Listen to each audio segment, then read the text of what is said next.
Good morning, Kuhner country. Okay, very dramatic developments yesterday in the Epstein investigation. As you know, the House Oversight Committee, led by Republicans, and its chairman, James Comer, are investigating the Epstein files, and in particular, many of the powerful people that surrounded or had contact or collaborated with Epstein as he engaged in his sex trafficking and human trafficking network, his global pedophile network. And yesterday, the Hildebeest, Hillary Rotten Clinton, was put under oath and was forced to testify in front of the House Oversight Committee regarding her interactions with Epstein, Bubba, her husband, Slick Willie, Bill Clinton's interactions, and especially that of the Clinton Global Initiative. And apparently it went on for about 6 hours. It was contentious. It, in fact, was disrupted several times. And Hillary Clinton then came out swinging. From the beginning, she came out swinging. Now, let me just say, before I get into what she actually accused Trump of and the sensational, fantastical allegations that she made yesterday, what bothered me from the beginning is that the House Oversight Committee didn't conduct this hearing behind closed doors, where it's all been transcribed, it's all been videotaped, and Comer says within 24 hours, the full videotape of the 6-hour deposition is going to be released to the entire public. So we're going to see Hillary Clinton being asked question after question after question, and the answers that she gave. And most of the answers that she gave were, ask my husband. No, I don't know about that. Ask my husband. No, I'm sorry. I can't give you more information. Ask my husband. So she's putting everything on Bill Clinton, on Bubba. Okay. Everything is she's basically now saying, don't look at me. Look at Slick Willie. Look at my husband. But the actual deposition was not done in Washington, D.C. It was done in Chappaqua, New York, at the Chappaqua Performing Arts Center. Apparently she has an office there. And so they did it in her office at the Chappaqua Performing Arts Center. By the way, same thing for Bill Clinton. He is going to be deposed today. Okay, today. She was yesterday. Bill Clinton is today. And the first thing, right away, I said to myself, why isn't she being flown to Washington, D.C.? Why is the committee going to her on her grounds in Chappaqua, in what she now calls her hometown? I've never seen this before. They're treating her as a witness.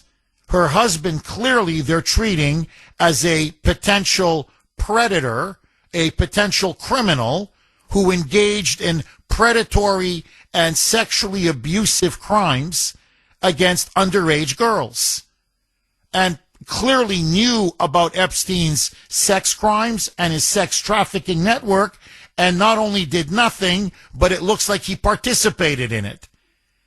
And yet you go and bend the knee to them? To me, right away, I don't like the optics of this. No, like everyone else, you have to go to Washington. You have to go in front of the committee. They don't come to you, you go to them. To me, it's so obvious. All the lawmakers had to be flown to Chappaqua.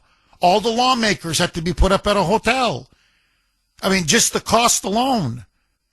It's much cheaper and more efficient to bring Hillary and Bill to Washington than it is for the entire committee to have to go to Chappaqua.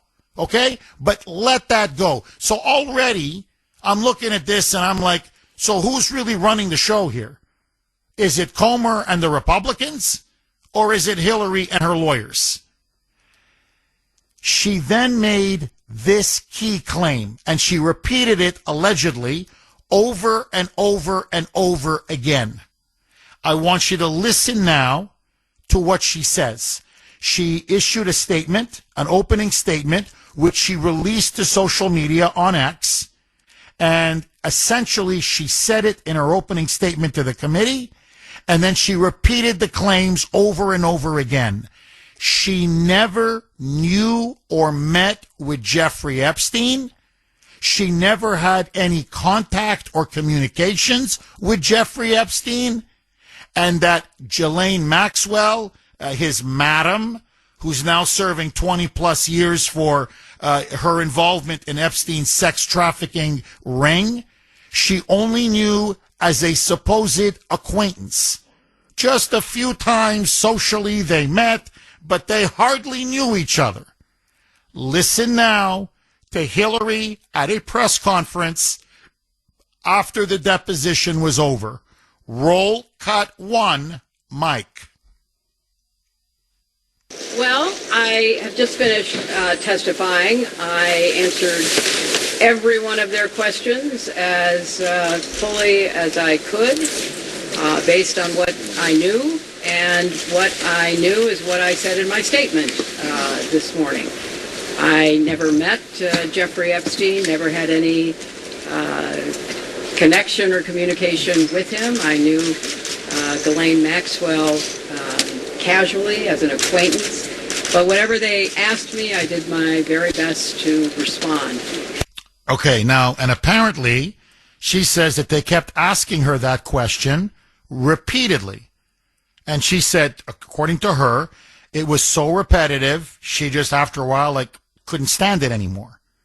So she's now trying to portray herself as a victim of a witch hunt, as an innocent woman who's now being hounded by the evil Republicans who are trying to frame her and her husband for having ties and connections to Epstein when this was either she had nothing to do with it or it was all about raising money for charity work through the Clinton Global Initiative, that her husband only flew on the Epstein plane when they went to charity foundations and to help the children of Africa, the children of Haiti. That's what this is all about. This is all about the evil Republicans going after poor Bill and poor Hillary, and this is the key now, covering up for evil Donald Trump. Because according to Hillary Clinton yesterday, outside of Epstein and Ghislaine Maxwell, the person that's mentioned most in the Epstein files, she says, is Donald J. Trump. And he's the one who should be put under oath, according to her. He's the real criminal. He's the real person who worked and enabled with Epstein. Okay, that's what she basically said in a nutshell. Now, there's only one problem. Okay, there's only one problem. She lied under oath. Remember now, yesterday she was put under oath. She was put under oath. She lied. And I'm telling you, now, if Kuhner has the balls, and I'm sorry, but I got to put it this way. If Kuhner has the balls, he's got her on not only contempt of Congress and obstruction of justice, he's got her on perjury, lying under oath. Because witness after witness after witness has now come out and said, of course the Clintons knew Jeffrey Epstein. Of course they partied with Jeffrey Epstein. Of course they gallivanted around the globe with Jeffrey Epstein. For example, everybody knows about Epstein's what's called Pedo Island. Okay, Little St. James. That's the infamous Epstein Island. But what people don't know about, or know much less about, Epstein had a massive ranch in New Mexico. Apparently this luxurious, sprawling ranch. He lived in a villa. And underneath the villa was this wonderful cowboy-style ranch that he would have celebrities and prominent political wealthy people come and stay. Well, guess who attended that ranch? Bill and Hillary Clinton. And not just once or twice. For years, they came every summer. And you have the manager of that entire estate saying, there was Jeffrey Epstein, there was Bill Clinton, there was Hillary Clinton. They were at the ranch. They had dinner, they had lunch, they played golf, they hung out together. I saw them. Staff members saw them. She's lying. And then the Clinton Global Initiative. Jeffrey Epstein spent hundreds of millions of dollars funneling cash into the Clinton Global Initiative, which was run by both Bill and Hillary. 617-266-6868 is the number. Okay, the Hildebeest. Hillary Clinton was deposed yesterday under oath in front of the House Oversight Committee, although this was done in Chappaqua, New York, for her convenience and that of Slick Willie, her husband, Bill Clinton, who is going to be deposed today. Now, she claimed repeatedly, now notice how she phrased it, I don't recall ever meeting or encountering Jeffrey Epstein. In other words, it's all on my memory. I don't recall. I don't recall. Okay. We know that's a lie because she met him. Not only did she meet him, she met him dozens of times at his infamous ranch in New Mexico. We have multiple witnesses who are giving days, dates, day, year, time, where she and Bill Clinton spent time with Jeffrey Epstein, among others, and where they stayed at the ranch. So she's lying. Okay, that's number one. Number two, and this is now where she's in big trouble. The Clinton Global Initiative was swimming in Epstein cash. Hundreds and hundreds of millions of dollars that Epstein funneled into the Clinton Global Initiative because he wanted to own the Clintons. And by owning the Clintons, it opened countless doors for Epstein and his clients. And his go-between, his middleman or middlewoman, was, of course, Ghislaine Maxwell. Now, Ghislaine Maxwell had numerous communications with Hillary Clinton. I mean, there's document after document. This is undeniable. Email after email. The Clinton Global Initiative's first conference, Ghislaine Maxwell pretty much set the whole thing up. It was her. Most of the people invited were at Ghislaine Maxwell's request. Ghislaine Maxwell was intimately involved. Every time for years, the Clinton Global Initiative had, and we're talking about prime ministers, presidents, some of the wealthiest business leaders in the world, really the globalist elites, would come to their conference every year. Jeffrey Epstein was there every year, and it was Ghislaine Maxwell who helped plan and organize so much of what the Clinton Global Initiative did. So for her now to claim, just think about that's the thing about Clintons. Okay, both Hillary and Bill, they are incorrigible, pathological liars. All they do is lie. The way Hillary Clinton lied about Benghazi, what's Benghazi? The way she lied about her husband. Remember, she viciously attacked every victim of Bill Clinton's. Every single one of them. It doesn't matter. From Paula Jones to Jennifer Flowers to Kathleen Willey to you name it, Monica Lewinsky, it doesn't matter. Women that he sexually assaulted and he raped. And she aided and abetted and coddled and shielded him for decades. That's all this woman does, is cover up for her crimes and her husband's crimes. So you mean to tell me now that all of a sudden, how did you know Ghislaine Maxwell? Very casually. She was an acquaintance.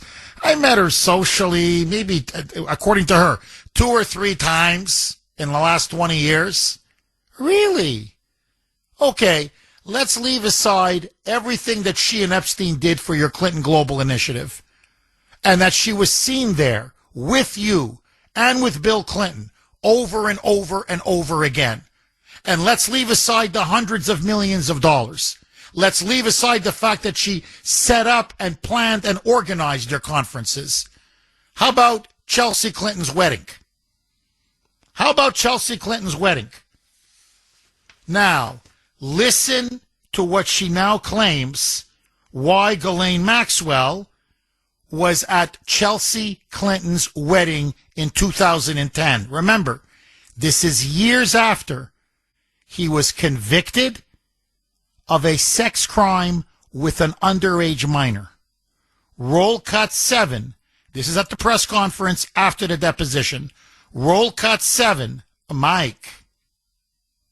Can I ask, why was Ghislaine Maxwell invited to my daughter Chelsea Clinton's wedding in 2010?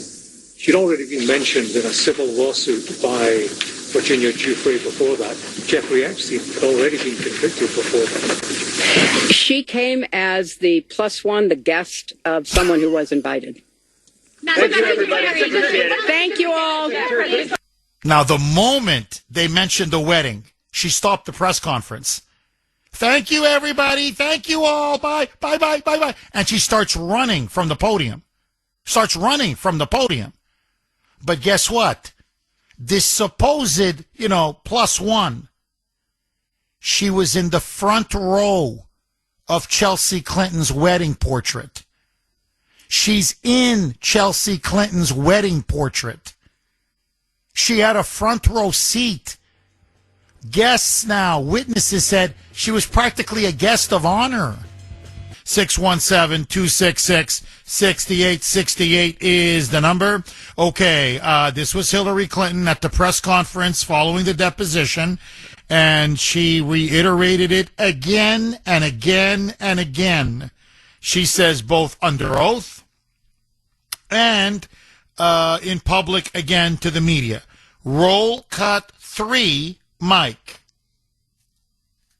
I don't know how many times I had to say I did not know Jeffrey Epstein. I never went to his island. I never went to his homes. I never went to his offices. So it's on the record numerous times. Okay, well, you got a big problem.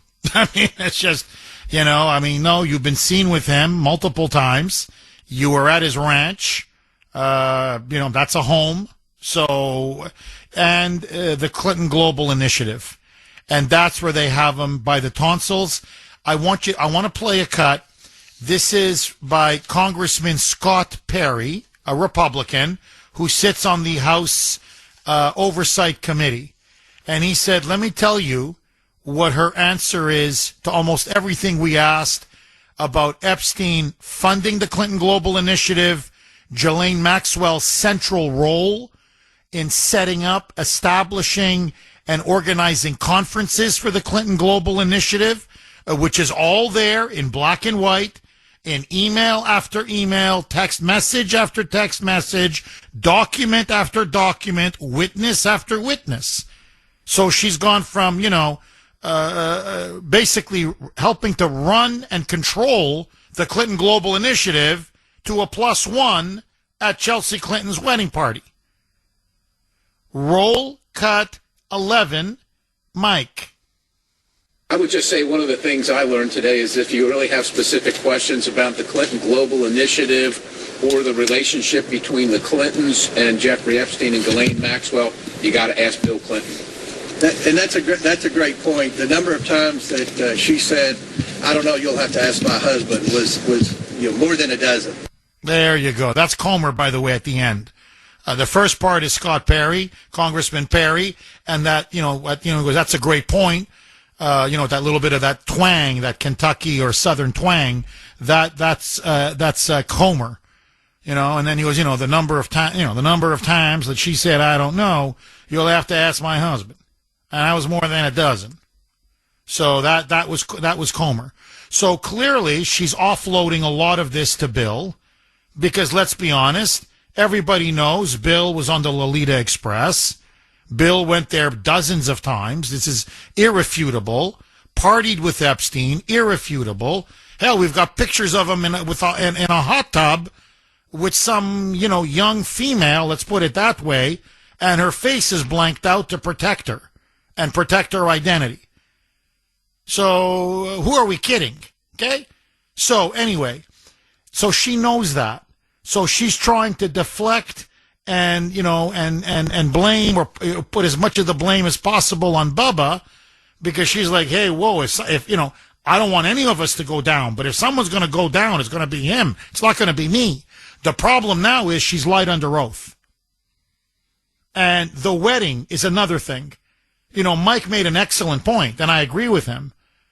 So who was the guest that invited, allegedly, who was the guest that brought their +1? Who was the guest that allegedly invited Ghislaine Maxwell to Chelsea Clinton's wedding? Was it Jeffrey Epstein? Was he the one that brought Ghislaine Maxwell? I mean, this is such bull, you-know-what. This thing is a load of bull crap. Bravo, Sierra. Okay? I mean, I've seen BS in my life, but this is unbelievable. Don't even take my word for it. Just as I said, all the pictures are coming out. The woman was in the front row. She was in the guest of honor. Hell, she's in the official Chelsea Clinton wedding portrait, Ghislaine Maxwell. Why? Because she was the power behind the Clinton Global Initiative, or to be more accurate, her boss, Jeffrey Epstein was. It was his money. And she was just sort of like the administrator. So now they're trying to run from their deep, deep ties to that disgusting, vile pedophile and his henchwoman, his madam. Now, I want to ask all of you, double-barreled question. 617-266-6868 is the number. Hillary Clinton, did she lie under oath? Did she commit perjury? In other words, do you believe her when she categorically says, never met him, never met Epstein, never had anything to do with Epstein, never contacted him, never communicated him, never, ever, ever, ever, ever. And Ghislaine Maxwell, this acquaintance, maybe I've seen her 2 or 3 times in my life. Maybe. Do you believe the Hildebeest? Or do you think she perjured herself and lied under oath? And number 2, do Comer and the Republicans have the guts? As I put it in my opening monologue, the balls to finally put this witch in jail. To finally say, enough is enough. You're playing us for fools. You lied, and now you lied one too many times under oath. Will they go after Hillary Clinton? And will she finally be put in jail, this time for lying, perjuring herself to the House Oversight Committee? 617-266-6868 is the number. Now, here is the other bombshell revelation from yesterday, or forgive me, bombshell development from yesterday's deposition. It is very clear now what the Democrat strategy is going to be all the way up, at least until the midterm elections, and probably after the midterm elections. In the first term, it was all Russia collusion. It was Russia, Russia, Russia. Now, the hill they're going to die on is going to be Epstein, Epstein, Epstein. Just like they pushed the Russia collusion hoax with the full support and collaboration of the corrupt liberal fake news media. Now they're going to do the exact same thing. It's the exact same playbook, except substitute Russia and Putin for the Epstein files. And now you see it coming together yesterday. Right after the State of the Union address, which was an absolute spectacular success, a grand slam by Donald Trump. Even the Democrats concede it was a performance for the ages, and the Democrats disgraced and shamed themselves with the way they behaved throughout the entire State of the Union. In fact, it's given Trump a massive bump in the polls. And so now they're desperate. They're desperate to change the topic.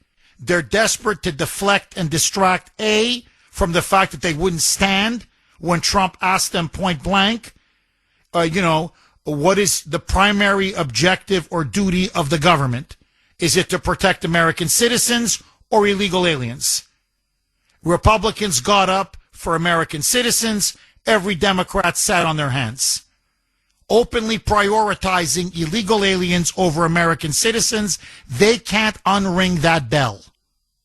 So, the New York Times and NPR coordinated on a disgusting smear hit piece on Donald Trump. And Hillary Clinton yesterday then regurgitated that hit piece.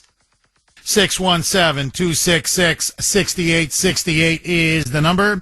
Okay, this is from Larry on Messenger, and I think he is 1,000% spot on. The question many people have been asking for decades is, why does Hillary Clinton remain married to Bill Clinton? I mean, there is no disputing. He is a sexual predator. He is not just a promiscuous man who has cheated on Hillary Clinton hundreds and hundreds and hundreds of times with hundreds and hundreds of women, and especially younger women, very young women, potentially underage women, or girls. So the question is why? And why would Hillary Clinton go out of her way to constantly aid and abet this notorious sexual predator? And I think Larry has the answer. Jeff, just a theory, but do you ever wonder why a woman would stay married to such a piece of, a POS, piece of, a piece of crap? Okay, I can't say the actual word. Married people can't be compelled to testify against each other in criminal court. Bingo. That's why they've remained married all these years. Even though Bill Clinton is flaunting being with multiple women, flaunting going to Epstein Island, flaunting being with, sleeping around, having sex with women. I mean, you can't make it more obvious. And this woman puts up with it or pretends it's not happening. Why?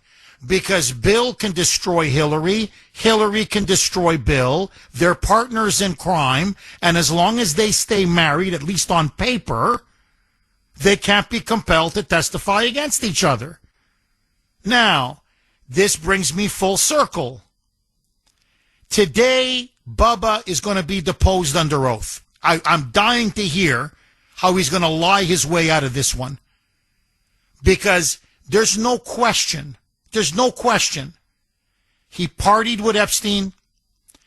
He diddled young women, young girls with Epstein. He participated in many of Epstein's crimes. He flew on the Lolita Express. He was at Pedo Island dozens of times. I mean, I could go on and on and on.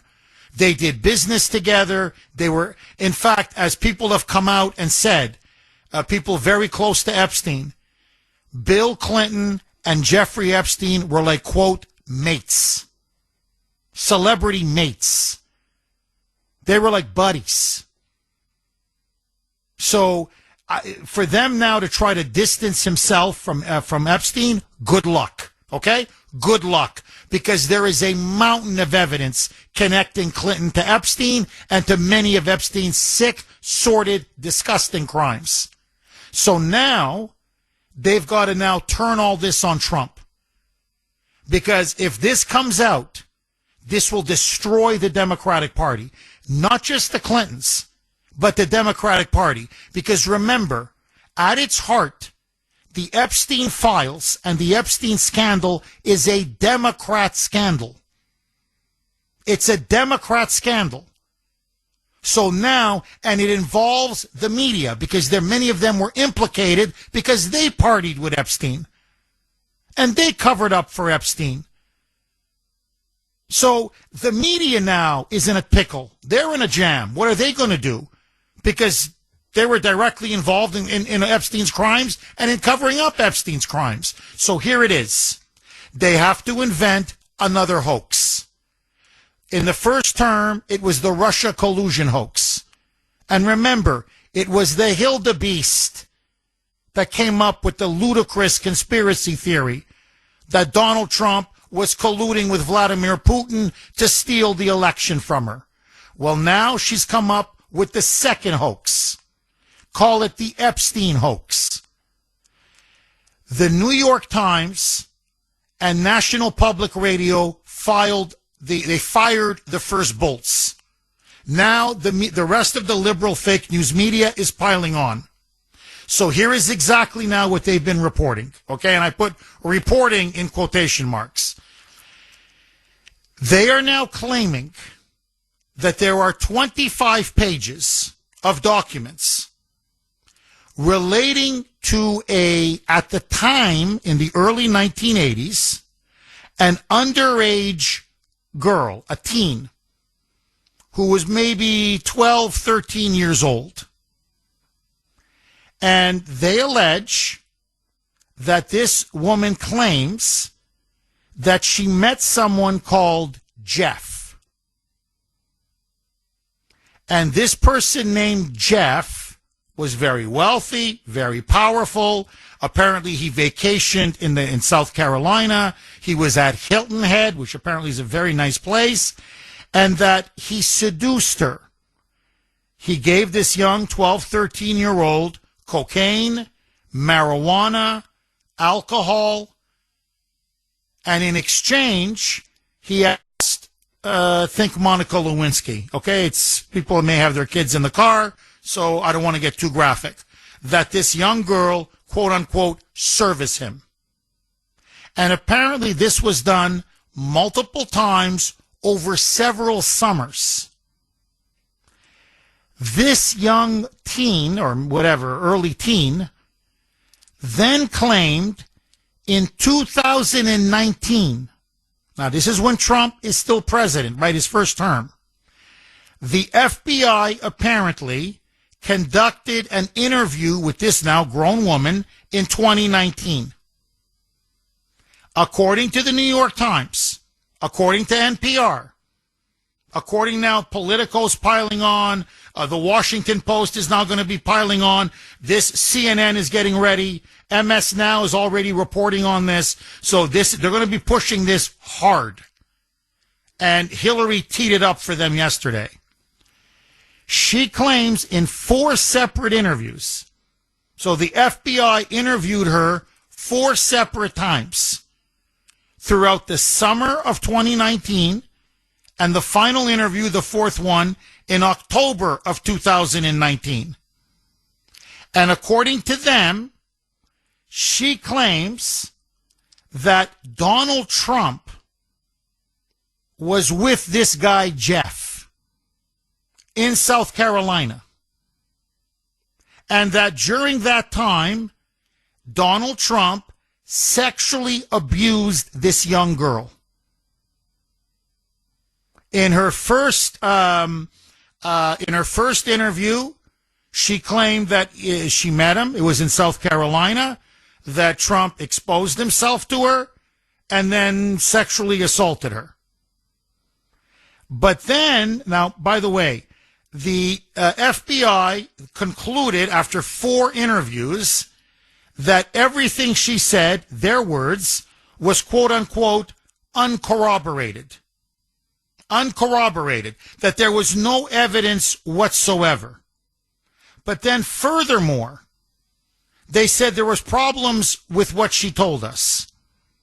They said, first of all, in the first interview, she was asked repeatedly, how did you know that that person that allegedly was, prying you with cocaine and marijuana and alcohol and, in exchange for for being serviced was Epstein? Or not even Epstein, that this person, how did you find out the person's name was Jeff? Did he tell you his name was Jeff? She says, I can't recall. Did it come from your mother? Did she tell you his name was Jeff? She can't recall. So she couldn't even remember how she knew the person's name. Eventually she said was Epstein. She then claimed that she can't remember how she came to know that the man's name was Jeff. I can't tell you. I don't know. Then it gets even more strange. She then says there was a second encounter. And in that second encounter, she went from South Carolina to New York or maybe New Jersey. So she doesn't know if it was New York or New Jersey. She was then asked, well, did you fly? Did you take a plane? Did you drive? How did they get you from South Carolina all the way to New York or New Jersey? She can't remember. She doesn't know if they flew or if they drove. She then said she realized it was Jeffrey Epstein only 40 years later when a friend had told her about news reports about Epstein and that he was running a pedophile ring. So she says that's when she became confident that was Epstein, and not only that was Epstein, but that he was partying with Donald Trump and that Donald Trump had sexually abused her as well.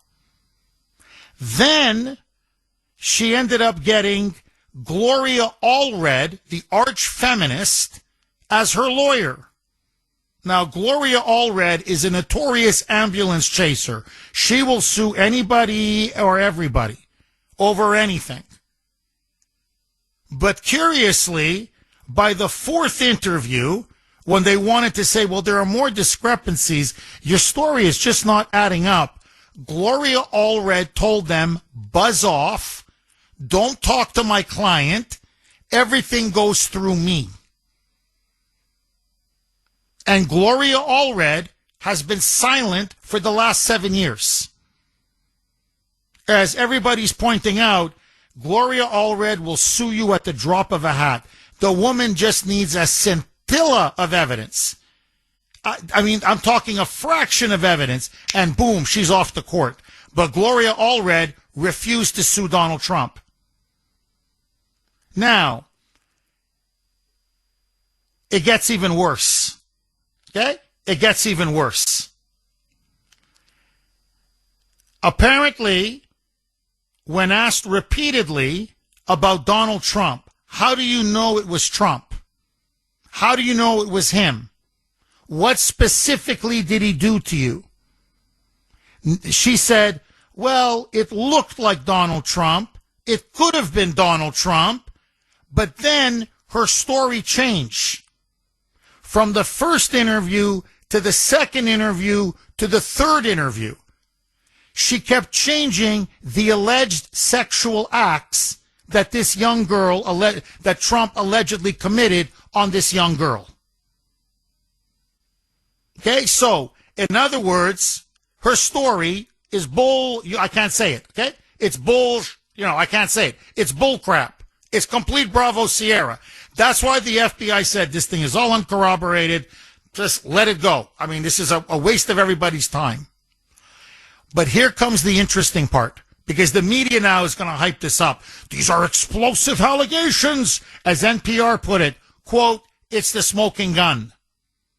We've got Trump now dead to rights. We've got a victim. The victim names Trump. The victim says she was underage. The victim says he partied with Epstein. We've got him. We've got him. This is it now. This 25-page document, which the left is saying, oh, it was omitted from the release of the Epstein files. Why did they not release this 25-page document? It shows cover-up. They're trying to protect Trump. The 25-page document was it's originally part of the Southern District of New York. It was in their files, in their office. And so for the Epstein files to release it, it's considered what's called a duplicative. It's not really part of the original Epstein files. It's taken from the Southern District of New York, which had the original files and the original paperwork. So they're like, well, no, we don't do duplicative stuff. So it's all there in the Southern District of New York. That's their release from their files. Nothing to do with the Epstein files. But more than that, remember, the allegations are made in 2019. The Southern District of New York, one of the senior people that ran that office was James Comey's daughter, Maureen Comey. She handed over this 25-page document and all of these salacious, uncorroborated BS allegations to Merrick Garland and Biden's Department of Justice. They had it for 4 years. 4 years. And Merrick Garland did nothing. Biden did nothing. Maureen Comey did nothing. So you can tell, even by the fact of what the Biden FBI did, and what the Biden DOJ did, and what Comey's own daughter did, which is not file any charges. They know this is pure 1,000% horse crap. Okay? Bull crap. It doesn't matter. The New York Times is running with it. NPR ran with it. Now the media is piling on. And Hillary Clinton yesterday came out at the press conference and said, I shouldn't be under oath. Bill Clinton shouldn't be under oath. There's only one person who should be under oath. And that is Donald J. Trump. And then she said, if you've read the New York Times and the NPR stories, the allegations are so sensational, so serious, so shocking. Donald Trump needs to be put under oath. He now needs to be asked about what he did with Jeffrey Epstein to underage girls. She called him essentially a pedophile. And she's now telling the media, get him. We've just made up enough BS, bogus, fake stories like Russia collusion. You just keep repeating it. And we're going to pin this to Trump's liver. Now it's going to be the Epstein collusion hoax. The Epstein hoax. He's a pedophile. He's a rapist. He assaulted this girl. He assaulted her repeatedly. Now, despite the fact that there is no evidence, despite the fact that her story has changed, despite the fact that it's completely false, okay? They have another big problem. Jeffrey Epstein was never in South Carolina for the 3 years that she claims she was abused by him, Donald Trump was never in South Carolina during the 3 years that she says she was assaulted by Trump. But then she changes her story. Because then it's, okay, well, no, maybe it was in New York, or was it New Jersey? Okay, so you, how did you get from South Carolina? Because she's not, she's not rich. So her parents are not rich. So how did you get from South Carolina all the way to New York or New Jersey? Did you fly? I don't know. I can't remember. Were you driven? I can't remember. So hold on. You're telling us you were being raped by these men, but you can't tell us where.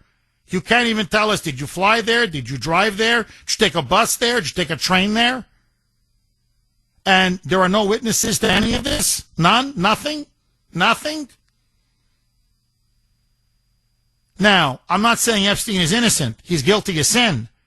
What I'm saying is, I don't think this was one of the girls that he victimized. She's a shameless opportunist who wanted to pile on and maybe get a slice of the money. And when the FBI interviewed her, they looked at each other and said, this one's a fraud. This is a grifter and a con. And now she's trying to throw in Trump to become some kind of a hero of the resistance. And then Merrick Garland looked at it and said, Trump's going to sue the pants off of us. Don't touch this case with a 10-foot pole. And Maureen Comey said, this will finish us. Don't touch this with a 10-foot pole. But now the Democrats are desperate. They're desperate. Because they can see Trump now winning the midterms, especially after that incredible State of the Union. So what they're now going to do is they're now going to push the lie that Trump is a pedophile. Okay, lines are full. I want to go right to the phone lines, but let me just set the table. So Hillary Clinton testified yesterday. To me, she clearly lied under oath. I think there's no question. But now they're setting up the Epstein hoax. And now they're going to try to claim that Trump is a pedophile. And they're going to use these bogus, false, BS stories in the New York Times, NPR, I told you the Washington Post, Politico, it's CNN, MS Now. It's all being coordinated as you and I speak. And Hillary Clinton yesterday came out and basically said he's a pedophile. And that Trump needs to be put under oath to answer for what was reported in the New York Times and NPR. So they create the lie, the smear. It's what Nancy Pelosi called the wrap-up smear. You go to the media and you push an obvious falsehood to smear and destroy somebody. Then, as she said, you merchandise it, meaning you plug it, you promote it, and say, well, look, hey, it's not me. It's the New York Times. It's NPR. They're the ones that are saying this. Well, now this raises very serious questions. You see? And then you use that to keep pushing a lie and a narrative. And before you know it, Trump now is going to be tattooed with he's a pedophile. And he may have to go under oath. And this will completely derail his presidency the way the Russia collusion hoax derailed his first term, even though they all knew it was a lie, a pack of lies. Now, that's why I went through it very carefully with you. It's complete BS. The New York Times should be sued by Trump. NPR should be sued by Trump. This is beyond garbage. It's such a blatant, patent lie.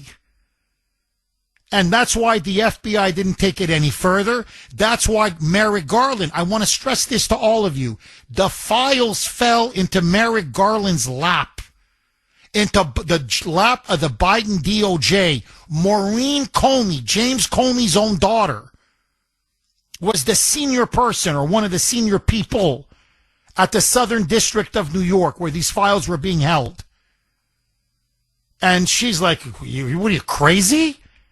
They will destroy her on the stand. We're going to be sued. We're going to look like an absolute joke. You can't go with this crazy woman's story. But it doesn't matter now. All you're hearing on the media is they tried to hide it from the Epstein files, cover up. This is a woman at the time, a teenager, actually a young teen. And my God, the allegations are beyond disgusting. And that's all. That's it. And they're going to repeat it and repeat it and repeat it and repeat it. And before you know it, the Bills in Sudbury and the Chris's in Gloucester are going to be running around like they did in the first term, Russia, Russia, Russia. Now it's going to be Epstein, Epstein, Epstein, pedophile, pedophile, pedophile. So what does Trump do? What does he need to do to block him off at the pass? 617-266-6868. David in Boston. You're going to kick us off, David, and welcome. Good morning, Jeff. Hi, Good David. morning. Hi. When I first heard your story today, you said that this Maxwell lady, it sounds like she was just a wedding crasher. Remember the movie The Wedding Crashers? Yes, yes. So this plus one, she's some kind of wedding crasher, but the Hillary made her out to be someone nothing, or someone not important, yet she ends up in pictures and somewhat significant at the wedding. So I was just a little, amused by that. Oh, yeah, no, she was a guest of honor. I mean, to be honest, David, that's what she was. And that's what witnesses are coming out and saying. They're like, what plus one? I mean, they gave her the royal treatment. She was, deliberately seated beside some of the most powerful people in the world. She was at a very prominent table at the reception. They called her out and said, please, you have to come and be a part of our portrait, Chelsea Clinton's wedding portrait. I mean, there's only like 10 people in the portrait. She's one of them. So this is what I mean. Her lies are crumbling upon examination. And David, by the way, there are now photos emerging everywhere of her and Bill with Epstein. Like, I've never, when I heard that she said that under oath, I said either the woman is crazy, like she's lost her mind, or she owns the committee. Like, in other words, Kuhner won't prosecute for perjury. He just won't do it. So I'm just going to lie right through my teeth. Because for her to claim what she claimed yesterday, it's demonstrably provable that she's lying. So, it's like me saying, really, it's like me saying, I've never been to Boston. What? I've never been to Boston. But we all saw you at the Boston Common, but we've done rallies with you. You're right there at the steps of the State House. We've got pictures. What are we talking about? No, I've never been to Boston. I don't know what you're talking about. That's the equivalent of the lie that she told yesterday. But anyway, David, I digress. Go. I'm sorry. Go ahead. No, that's fine, Jeff. So just think about, Hillary knows that Benghazi, her server, the 30,000 emails, all those, they got pushed away. They always thought, well, gee, we got on the 30,000 emails, the Benghazi, the server, and it never happened. Nothing ever happened to her. So she's just assuming, gee, they're coming down to my city, my town. I'm going to have an afternoon with these people. She didn't have to go to Washington, like you pointed out. David, can you do me a favor? I don't want to rush you. I really want you to properly finish your point. You can also text the Kuhner Man 70470. Okay, we're going to head right back to David in Boston. Just very, very quick, almost reinforcing what David was saying before we had to leave for the break. This is from 617. Jeff, all this coming from the same woman who whitewashed over 30,000 emails and smashed her phone with a hammer. And that is so true. This witch belongs in jail. And jail is all capped with like 4 exclamation points. I'm with you. I'm with you all the way. Okay, let's go to David, right back to David in Boston. David, you're making a really good point. Why did they have to go to Chappaqua? They're going to her. She's not going to them. It just shows you just the lack of backbone that James Comer and the Republican committee really has, how they're afraid of Hillary Clinton. You mentioned how she destroyed all of those emails on her private server, proving that she mishandled classified information, and then obviously smashing her phone, obstructing justice, that this woman has committed crime after crime after crime, and yet she's never held accountable. Please, David, pick up where you left off. Just so she purged herself, and she knows she's going to get away with it because she got away with all those other things. I think the biggest story is I think all this is a red herring out there in that, there's no, going back to the Somalis, the $9 billion. Now, I know a couple of days ago you were talking about that and how the Somalis stole this, but don't forget, there were the people out there, the politicians that allowed it, that just let it go. So it's not really the Somalis' problem. It's not their fault that they did that. So, David, you're saying this is distracting all of this from the massive fraud in Minnesota. Now we're seeing in Massachusetts, in Maine, in California, and that this is going to bring the Democratic Party down because, as you rightly point out, the Somalis, as an example, would not have done it without the full knowledge and support from, Tim Walz, Tampon Tim, Jacob Fry, the boy mayor of Minneapolis, Keith Ellison, the state attorney general, and then, of course, California, Gavin Newsom, Karen Bass. Here it's Maura Healey, Michelle Wu, Mills up in Maine. So you're saying this would destroy the Democratic Party because their leaders were intimately involved in this, fraud that, as Trump said in his State of the Union, if we just go after all the fraud, we'll balance our budget. We're looking at now $1 trillion worth of fraud every year. $1 trillion. Literally $1 trillion. So that's how much they've been stealing. So, your point is, Jeff, look, Hillary's going to get away with it because they always let her get away with it. But this fraud can bring down the Democratic Party, correct?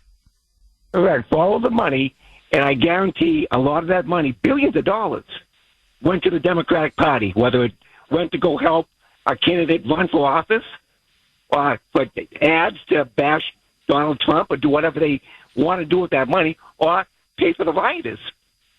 $9 billion goes a long way to pay for a bunch of people to stand there and yell and scream at the ICE police. That's an excellent point. And honestly, a lot of it went right into their pockets. I mean, you've got Ilhan Omar now. Forget $30 million. Now it's coming out she's worth over $40 million. $40 million in over a year. In just over a year. 1 year, $40 million. I mean, it's unbelievable. The Pelosi's are worth $500 million. $500 million. Nancy and Paul Pelosi. It's good work if you can get it. David, thank you so much for that call. The Clintons as well are worth almost, what is it now, $1 billion? I mean, just, the Obamas are worth hundreds of millions of dollars. I mean, these are like Russian-style oligarchs. And they're stealing from us. 617-266-6868. Agree, disagree. Mel in New York. Thanks for holding, Mel, and welcome. Good morning, Jeff. Hi, Mel. Hi. I got to take exception with you when you call the Clintons misconduct horse crap. You're insulting my horse's crap, please. I'm sorry, Mel. Bull crap. Forgive me, bull crap. Okay. But now you take Hillary Clinton. He's got Bill too on the other side. He's a sexual predator. and she's not very straightforward with her sexual activities. If you take a picture of Chelsea Clinton for a long time, that even Chelsea was not a product of Bill and Hillary, that she did have an affair with Webb Hubbell. And that if you look at Chelsea closely and you look at Webb Hubbell, she's practically a spitting image. I mean, look, I know for a fact, I know this for a fact because one of our best reporters at the Washington Times had multiple witnesses report this. When Bill Clinton was governor of Arkansas, married obviously to Hillary, they celebrated their anniversary by throwing a big party. And it was at one of these like steakhouses, in Little Rock. And guess who shows up? But none other than Hillary's lover. Hillary's lover shows up. Vince Foster. And he was working for the Clintons in the state government administration. Now remember, this is, there to honor Bill and Hillary's wedding. I forget what anniversary it was. And so Bill is schmoozing the room. Hillary is with Vince Foster. And they're in a separate part of the greeting area. And according to multiple witnesses, and these were Clinton supporters. These weren't enemies. These were supporters.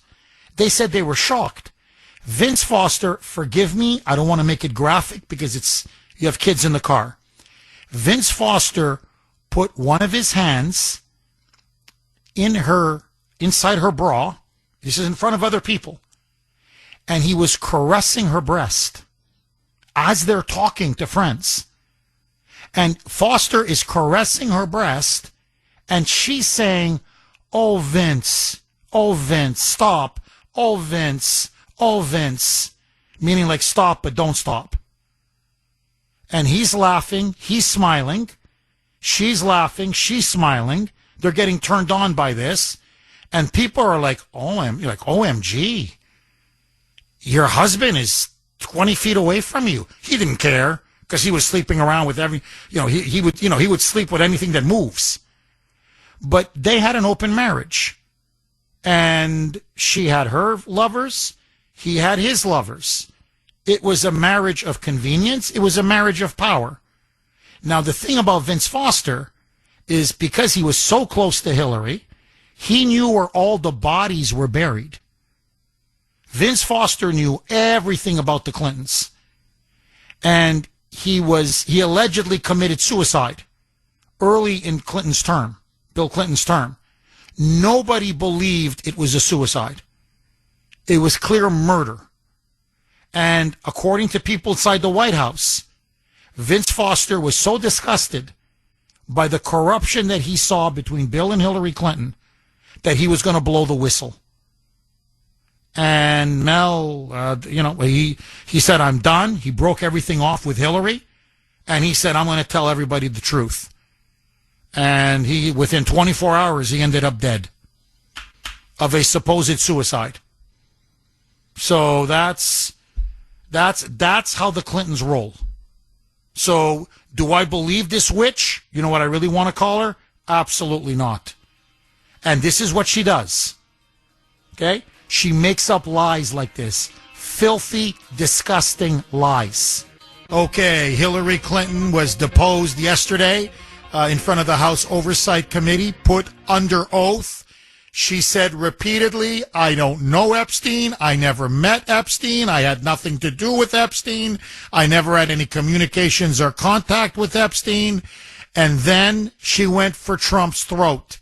She all but called him a pedophile, citing stories in the New York Times and NPR, which are now claiming that an unidentified, at the time, 13-year-old girl says that President Trump and Jeffrey Epstein together sexually assaulted and abused her in South Carolina during the 1980s, early 1980s, The FBI interviewed this person 4 times.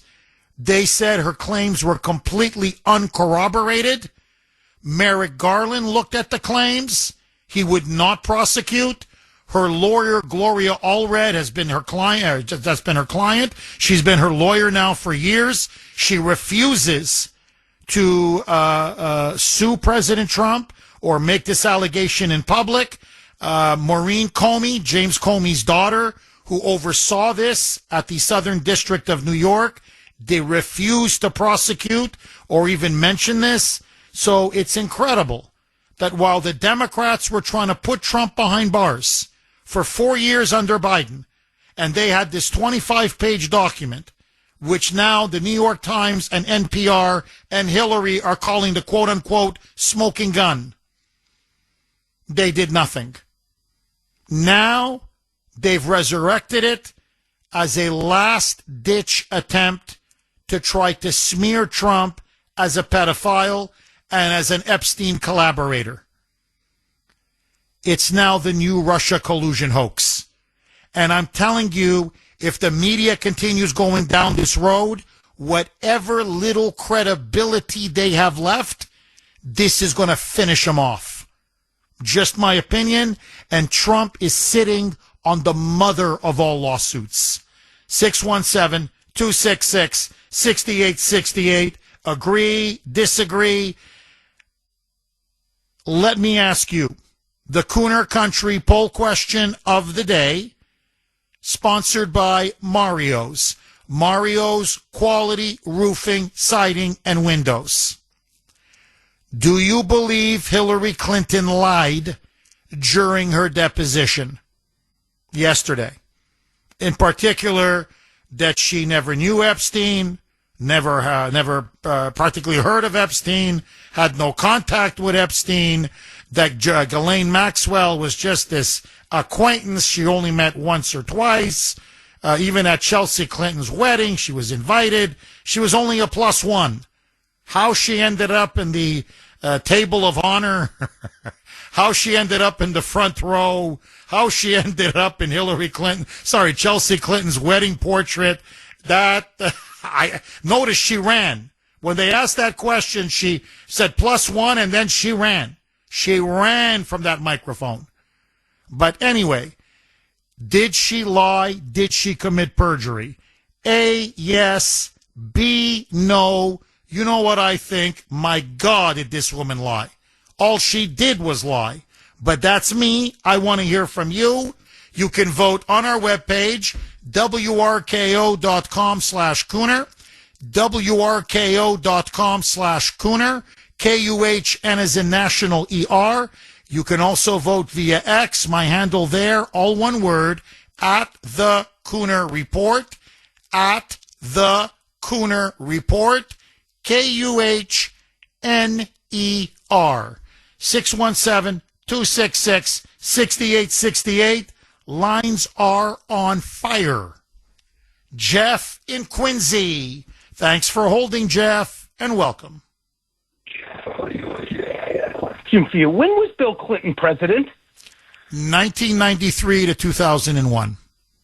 Okay, Jeff, though, with that said, we have these things called the Secret Service logs that should show everybody who's been on these planes and conclusively show that Hillary Clinton is full of manure. Yes. So my next question is, why are the Republicans not pulling out the Secret Service logs? And I can answer this question pretty simply.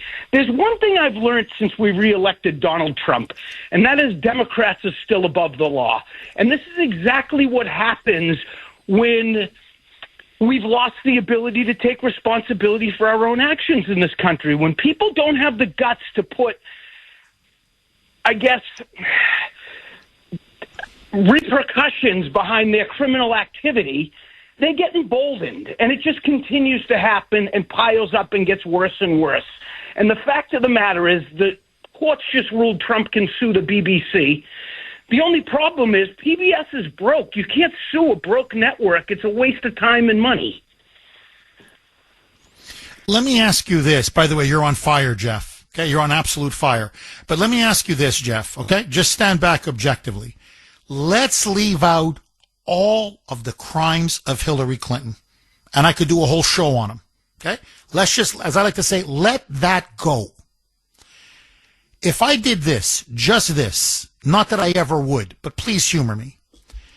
If I went to the FBI, to the CIA, to the Department of Justice, and said Jeff and Quincy is an agent of Russia. He's a traitor. And he's secretly working for Vladimir Putin to destroy and sabotage the United States of America. And they go, really? Yeah, really. And I give them a fake dossier. Okay, the Steele dossier. I give them a fake dossier lying about you, full of lies about you and your alleged ties to the FSB and the Russian security services and to the Kremlin and to Vladimir Putin and on and on. And I'm smearing you and I'm defaming you. And then they go after you. And they go after you for years, Jeff. They ruin you financially. They destroy you professionally. They're on the verge of putting you in prison. You're left now, basically, your life is in tatters. And then it all turns out that it was one big lie, one big hoax. Jeff Kuhner made it up. He made the whole thing up. He made the accusation up. He made the dossier up. He made the whole thing up. And he lied and lied and lied, not just against Jeff and Quincy, but to the FBI and to the CIA and to the Department of Justice, just to destroy you, your life, and your career. Tell me, Jeff and Quincy, would I be in jail? Would you have the right to sue me and tell the police, get this guy for defamation? Get this guy for malicious prosecution? Wouldn't I be behind bars if I, God forbid, ever did something like that to you? Jeff, am I wrong? 100% correct. They tried to put Donald Trump in prison for saying go peacefully and patriotically. The fact of the matter is the Republican Party is useless. And unless we do something about it, our country's gone. We're at the point where we're beyond. Our justice system is a joke. I mean, it's literally a joke. Criminals get away with stuff every day. We pay for all these illegal aliens to come in out of our pocket. They steal all the money, these politicians. They don't make it $178,000 a year. You don't become worth $40 million in a year. I'm sorry. It doesn't happen. And that's low-hanging fruit. And if the Republicans can't get behind, to the bottom line of that, they're useless. They're of no use to me at all, and I'm going to vote Democrat in the next friggin' election and burn this country to the ground faster because death by 1,000 cuts is really rough. Jeff, thank you very much for that call. I really appreciate it. Okay, my point, you're dead on. Okay, and my point is, that's what Hillary Clinton did to Trump on Russia collusion. Now, just on that alone, she should go to jail. On that alone. Never mind. Look, it tore the country apart. It sabotaged so much of Trump's presidency. To this day, you've got people like Bill and Sudbury who believe Russia collusion. It's so divided and polarized the country because people were running around like a chicken without a head because the media kept repeating the Russia collusion lie. Trump's a traitor. He's an agent of Russia. Putin owns him. It crippled our foreign policy. It badly damaged the national interest of the United States. It divided this country internally like nothing has in decades. And this woman's walking around and she's making hundreds and hundreds of millions of dollars more through the Clinton Foundation and the Clinton Global Initiative. By the way, in bed with Jeffrey Epstein and Ghislaine Maxwell every step of the way. And you're going to tell me that as her husband is participating in the very crimes that Epstein was committing, she had no idea all this was going on? She's blind, deaf, and mute? Yeah, I don't think so. I don't think so. You may think we're stupid, but we're not that stupid. Okay, 8 o'clock, you know what that means. Kuhner's Call Log, Caller of the Week. It's time for Kuhner's Call Log, where we showcase our favorite caller from the week. I can hear you. Can you hear me? Thanks for holding, Deb. We can't say enough. Great job for the women's hockey team. Not only did they push through the whole time, they won that gold. And after, because I watched the whole thing, they were all pro-America. They were thankful. They were grateful. They were psyched to represent their country. Same thing for the men. They went there, represented the country, nothing but pride. So they're all American, pushing for us. Men are all American. And guess what? State of the Union, Trump did the same thing. So we have three groups doing nothing but bringing the country together. First thing is, if someone has to tell you to be offended and you have to spend 3 days looking for how you're to be offended, you probably weren't offended. And I think that the whole piece of they're using the men as pawns, I think they're using all of us as pawns in their game. I do not believe the liberals are even offended themselves. The media has found a way to think, let's derail who's on top, get us off focus. And I believe we're pawns in that game. And I hope that the men stay true to themselves and this country, because they know in their heart they have it, and that's what I think everybody likes about hockey. We've seen it. We saw it, the raw emotions. They couldn't hold it back. And when you're having a great time, you're having a great time. And they were having a great time in the locker room. And there was nothing at all. You can't stage everything. It wasn't a script. It was genuine. Trump's genuine. Those hockey players are genuine, both men and women. Let's just enjoy it and leave it at that. And next week, it could be you on Kuhner's Call Log. Please, don't be a stranger. Call again. Great call. That was a great call. And I got to tell you, I know I've said it a few times, but really, congratulations to both the U.S. Olympic men's hockey team and, of course, the U.S. Olympic women's hockey team. 2 gold medals against 2 very strong Canadian teams. And they've brought nothing but pride and glory and really patriotism to our country. And honestly, well done. Really well done. 617-266-6868 is the number.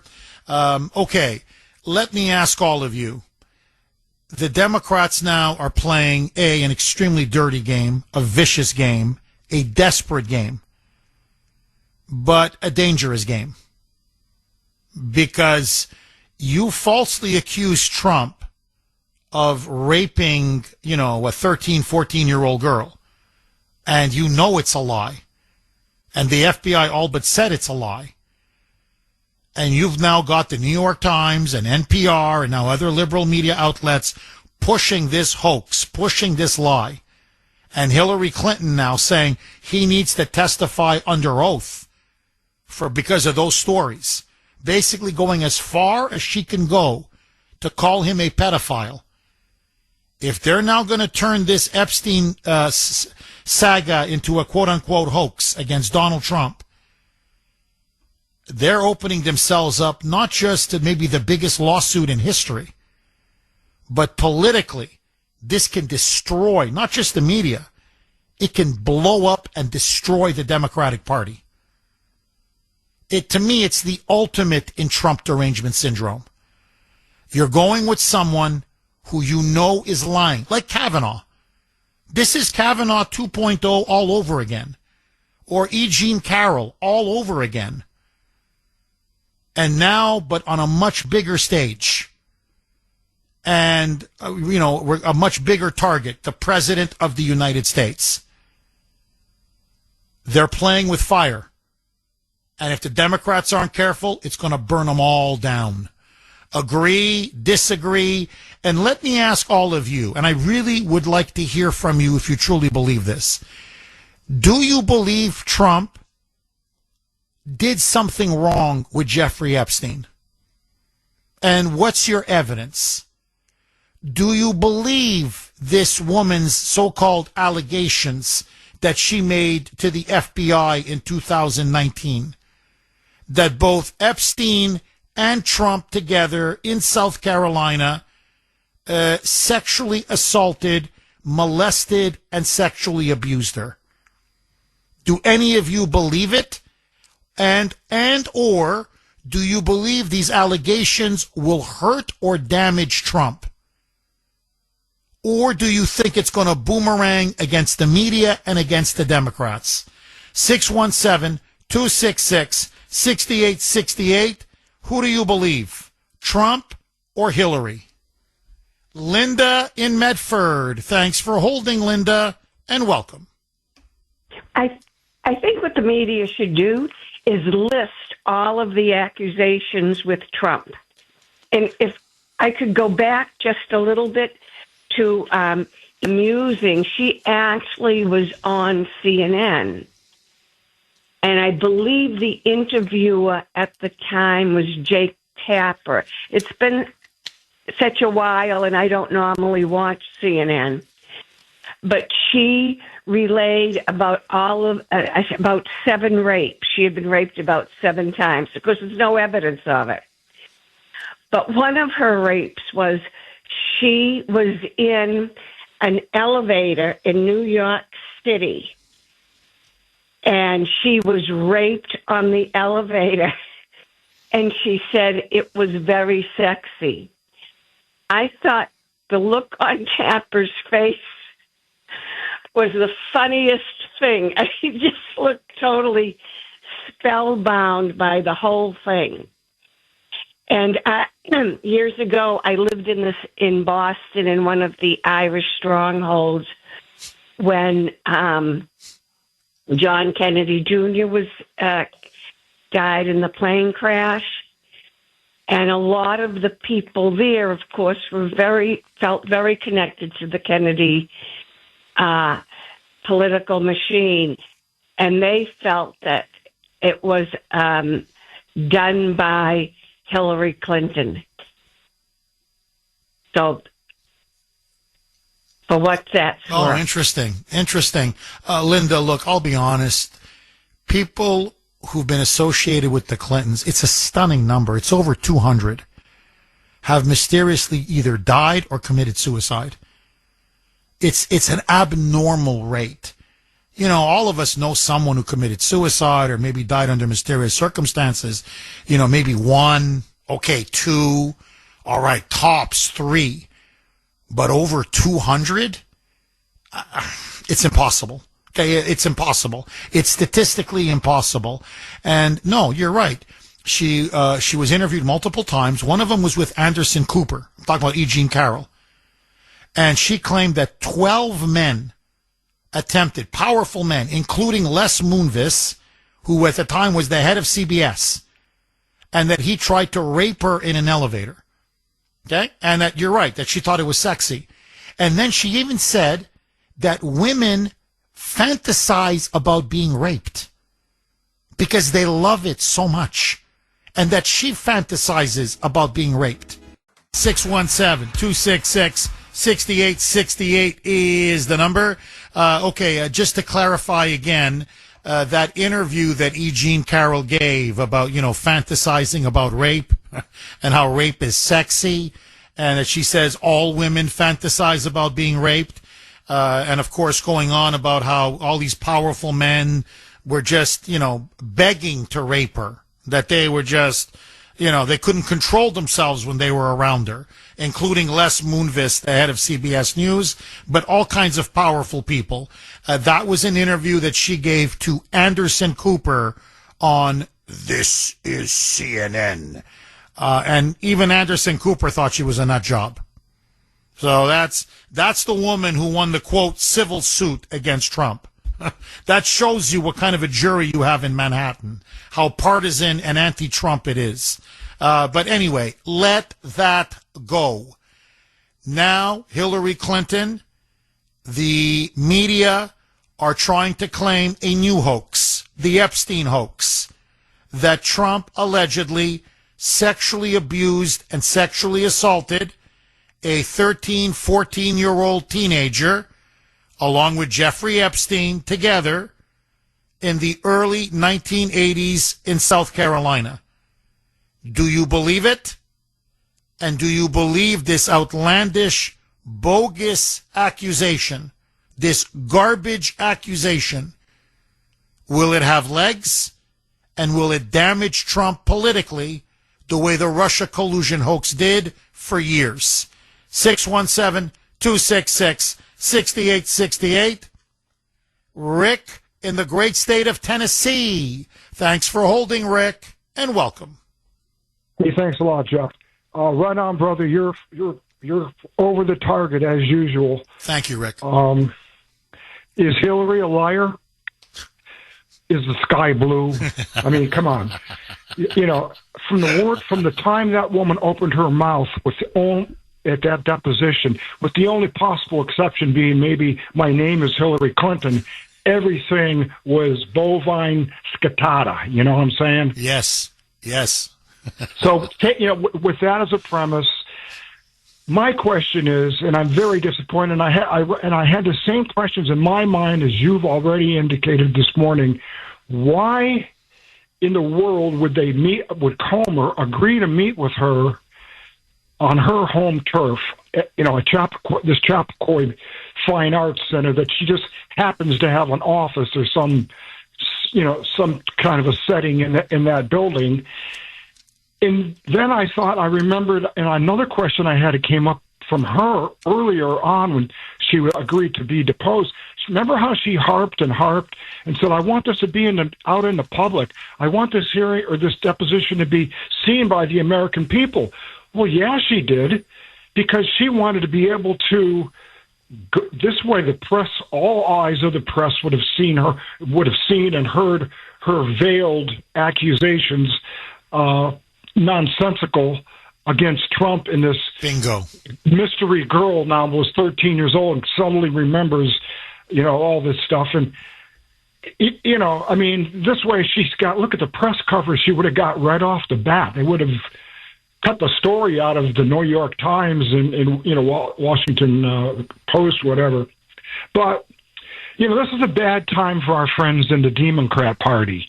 They're getting bad press all the way around. Newsom and his, I got a low IQ business, or Ilhan Omar, and her nonsense about, that Minnesota, Somali, major fraudulent, that's going to go nationwide. We know that.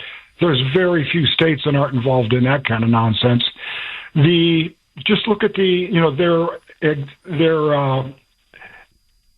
appearance at the State of the Union address. They acted like complete fools. I mean, this is kabuki theater. I mean, I know that these people lack in brain power, but I really believe, and I think you're right on with your statement. They're panicking, and when people panic, they do strange and dangerous things.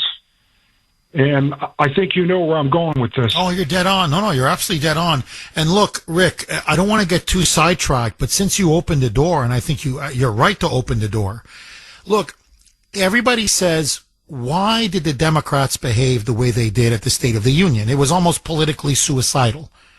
President Trump says to them, with the whole country watching, stand if you agree with this fundamental premise, that the duty of the American government is to protect American citizens, not illegal aliens. I mean, it's such a no-brainer. And, of course, the Republicans roar to their feet, they're clapping, and all the Democrats sit down. And you're looking at them like, are you that dumb? Just pretend, lie, just get up. Just for political, preservation, for survival. Pretend like you care about American citizens. But then when you really think about it, Rick, think about it. Why do they love illegals so much? Why are they willing to die on this hill? Why are they opposing the SAVE Act? Why won't they even stand up for Trump when he says, hey, we should be protecting Americans and not illegals? This is from Larry on Messenger, and he makes an absolutely, again, a checkmate. Not just a brilliant point, the checkmate point. Jeff, so I'm supposed to believe that the Merrick Garland-led DOJ under Joe Biden threw everything they could think of to put Trump away behind bars for 500 years, but kept him being a supposed pedophile quiet? Yeah. I mean, think, and they had this 25-page, so-called document. They sat on it for 4 years. So the FBI gave it to Merrick Garland. I mean, in his lap. Here. You want Trump? Here. We don't think it's, it's credible. We think it's garbage. It's completely uncorroborated. But if you guys want to run with it, here it is. And they looked at it and they said, don't touch this with a 10-foot pole. We're going to get annihilated. Maureen Comey said we're going to get annihilated. And this is now, and it's true, it really is. Think how dirty this is. It's, Nancy Pelosi was the one who said, hey, look, let me tell you how it works. We go to one of our media allies, New York Times, Washington Post, NPR, whatever, make it, just make it different every time. Politico, CNN, MS Now, whatever. And we lie. We just smear a guy like Trump. So, no, he slept with a 13-year-old in South Carolina, okay? Just do the story. So now the story gets published. It's a lie. It's a smear. And then we go, oh, my God, look what the media is saying. Well, we have to address this at a minimum. We have to look into it. We have to investigate. And then we merchandise it. Meaning we sell it, we plug it, we promote it. Well, the New York Times, these are NPR, very troubling accusations. We need an investigation. Trump, as Hillary said yesterday, must now be put under oath to address these incredible allegations, as she put it, very disturbing allegations in the New York Times and NPR. In other words, he's a pedophile. He sexually assaulted and abused a 13-year-old girl in South Carolina, 40 years ago. And it's all based on a pack of lies, and they know it's a pack of lies. That's how they roll. That's how they peddled the Russia collusion hoax. That's how they peddled the Hunter Biden laptop hoax. That's how they peddled the stolen election hoax, the 2020 election, that somehow it wasn't stolen. That's how they peddled he's not senile, Joe Biden. What? Remember what Joe Scarborough said, that liar? He's sharper than I am. I can't keep up with him. And of course now it's all coming out. He was falling asleep at meetings. He was talking to himself. He couldn't, he kept mangling sentences. They were keeping him from the public. He spent half of his presidency in Delaware. He basically couldn't function. They had a so-called Politburo. That's what they called it themselves. A Politburo run the country. They had the whole thing on autopen. They were signing bills and executive orders. And he didn't even know what the hell they were signing. Okay, so this is the level of the mendacity, the lies, the corruption. And I think now even by their standards, they're not scraping the bottom of the barrel. Now they're going beneath the barrel. When you start lying about somebody having sexually assaulted a 13, 14-year-old teenage girl, okay, borderline preteen, just because you want to get Trump, I'm sorry. Heads need to roll. That's it. That's it. No. It's going to stop. This is going to stop. And you're going to pay a big price for this. Agree, disagree. Kathleen in New Jersey. Thanks for holding, Kathleen, and welcome. Jeff, thank you for making my drive from Massachusetts to New Jersey so amusing this morning. Hillary is a liar. Bill Clinton is a liar. And let's talk and remind everyone about what Bill Clinton was doing in the White House while he was president with his interns. And didn't they also say that they have evidence of the number of flights that Bill Clinton was taking to meet Jeffrey Epstein to possibly have sex with these young women?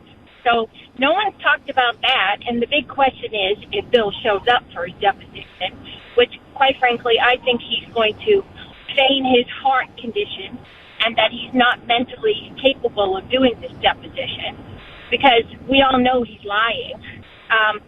Are they going to ask him those questions? And are they going to be able to track that? And I'm sorry, I don't believe what they're saying about President Trump, because if it's true, they would have that evidence and they would have already presented it already, Jeff. Oh, no question.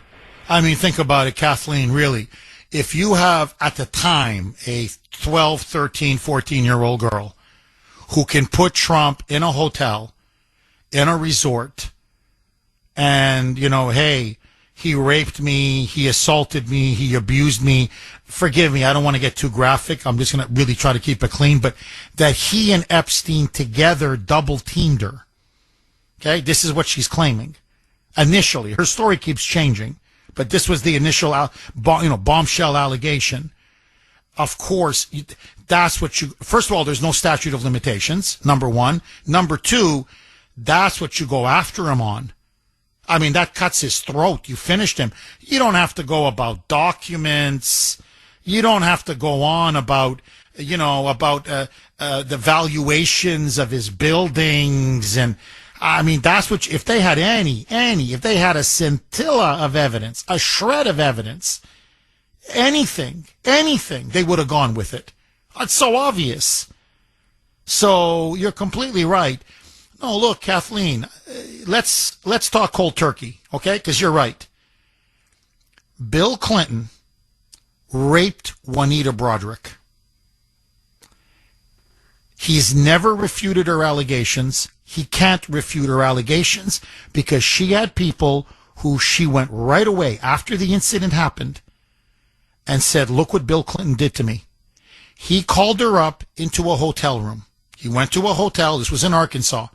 And she was working at the hotel, and he thought she was very attractive. And he had one of his point men say, hey, the governor would like to see you. And she's like, okay, what? And in the room, he grabbed her, he forced her down, he bit her lip. He bit her lip so she couldn't yell. And then he raped her. And after he raped her, and even by then her lip was bleeding and swollen profusely, he goes to the door, puts on his sunglasses, and says to her in a very cold, nonchalant way, you better put some ice on that. And then walks out. Hillary Clinton did everything in her power to destroy the reputation and credibility and good name of Juanita Broaddrick. She didn't stand with the women. She enabled her husband, knowing he was a rapist, knowing he was a sexual predator. Now, let me tell you how I know it's true. Because I interviewed, when I was at the Washington Times, I interviewed Kathleen Willey, another one of his female victims. And I'm telling you, that woman was telling the truth. Because she described something about Bill Clinton's private parts that I know for a fact that is not generally publicly known. It's not. Most people in the public do not know. He has a specific characteristic. And she right away said, that's what you see when he pulls his pants down. He grabbed her by the neck. He slammed her head against the wall. This was in the Oval Office. In the Oval Office. There was a Palestinian delegation visiting. The Palestinians were literally in the next room. And she was thinking, my God, he's going to rape me, and there's dignitaries in the next room. And he grabbed her neck, like he did with Juanita Broaddrick, began to choke her, slammed her head against the wall, and then he raped her. And Hillary Clinton went after Kathleen Willey. 617-266-6868 is the number. Now, many of you are making the point on the text line, in your emails to the Kuhner Man, and of course on Messenger. And you're, as I like to say, not 100, but 1,000% correct. Which is, so let me get this straight, Jeff. Trump is the whistleblower. Everybody's forgetting now with the evidence that emerged in the last couple of weeks, which is that when the Florida law enforcement, when Florida police were beginning to investigate Epstein, it was Trump who called a local police sheriff and said, listen, I know Epstein. I had to kick him out of my club. I know the accusations that some of my people here were saying about him. This guy and Ghislaine Maxwell are dirty. They're into kids. They're into sex trafficking. They're as evil and ugly as they get. You're onto something. Get this guy and put him behind bars. And so the sheriff said, I've been keeping this back for many years, but now I'm sorry, I have to say this because these are unfounded attacks on Trump. He was the one who called us and urged us to investigate Epstein. And this was what, in 2005, 2006? And by the way, way after he kicked him out of the club and wanted nothing to do with him. So the point is, the guy who's the whistleblower on Epstein, the guy who urged the police to arrest him, and eventually he was arrested for soliciting an underage prostitute, saying this guy is diddling underage girls and probably trafficking them. Put this guy away. What are you waiting for? He's the guy now that they're trying to claim was involved with Epstein in raping a 13-year-old girl. And by the way, Epstein himself said repeatedly Trump never did anything wrong. Epstein himself, his lawyer came out and said, look, when they arrested him, by the way, under Trump, remember, Epstein is arrested in 2019. It's under the Trump Justice Department. Trump essentially had his people arrest Epstein, which led to his so-called quote-unquote suicide, okay, which I don't believe happened, but let that go. And say his lawyer now says to him, because I told him many times, I said, listen, your back's against the wall. You're going down. The evidence is insurmountable. If you have any dirt on Trump, anything, now is the time to use it. It's your only leverage. And Epstein told his lawyer again and again and again, if there was something to give you, I would. There's nothing on him. I have nothing on him. Now, Bill Clinton is going to be deposed today. I don't know what his answers are going to be because Hillary over a dozen times said, don't ask me, ask Bill. Don't ask me, ask Bill. I don't know. Talk to Bill. Nah, hey, this is all Bill. Talk to Bill. Talk to Slick Willie. Talk to Bubba.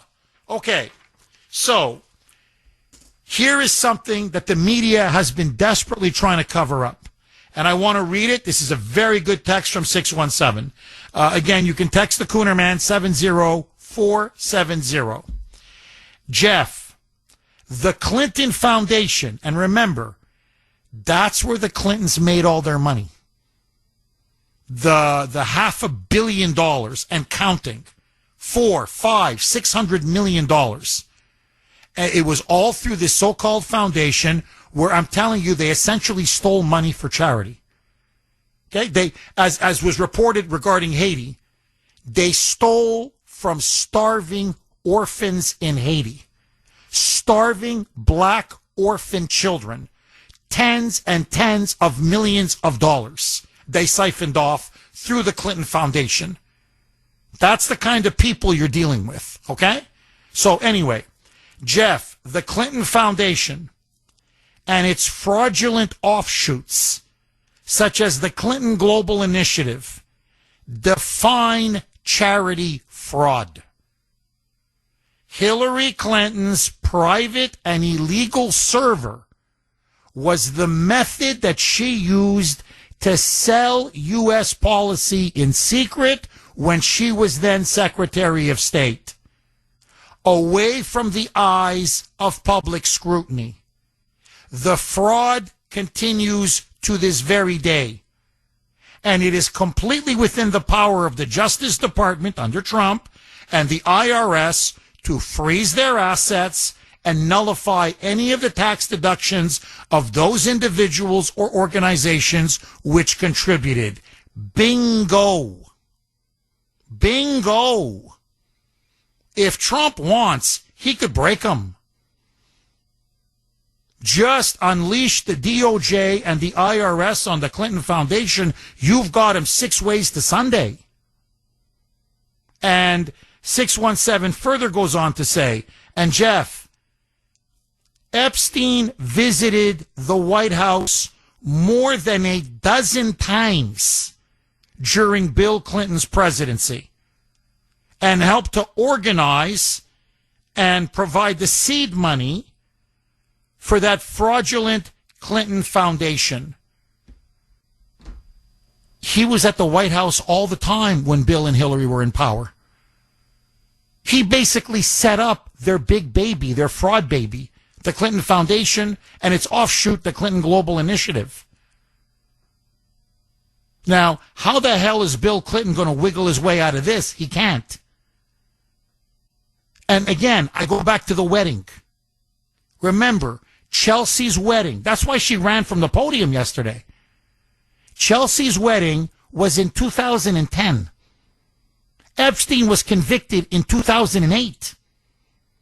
You know, as the reporter rightly said, I can play the cut again. It's a British guy, so he's got a bit of a British accent. But basically what he said was, hold on, Epstein had already been convicted for sex crimes against a minor. Hey, Virginia Giuffre, or however you pronounce her last name, Giuffre, that she already made all kinds of explosive allegations against Epstein, and this was everywhere.